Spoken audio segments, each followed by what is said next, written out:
একজন নারী শোনেন, একজন নারী বনু কাইনুকার বাজারে গিয়েছিলেন তার প্রয়োজনে।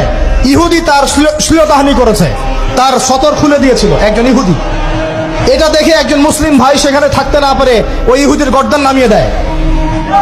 এই ইস্যুকে কেন্দ্র করে ইহুদিরা মিলে ওই ভাইকে শহীদ করে। তখন ওই বাজারে ওই ভাই ছাড়া আর কেউ ছিল না, একজনই ভাই ছিল। এরপর এই মামলা আসলো নবীর দরবারে সাল্লাল্লাহু আলাইহি ওয়াসাল্লাম। এটা মদিনার ঘটনা। নবী সাল্লাল্লাহু আলাইহি ওয়াসাল্লাম ওই সাহাবীকে তো দোষারোপ করেনই নাই, ওই সাহাবীকে দোষারোপ করেন নাই, বরং নিজে বর্ম পরে অন্য সাহাবীদেরকে বলেছেন তোমরা বের হও, আমরা বনু কাইনুকা আক্রমণ করবো, ওকে এখান থেকে বের করে দেবো।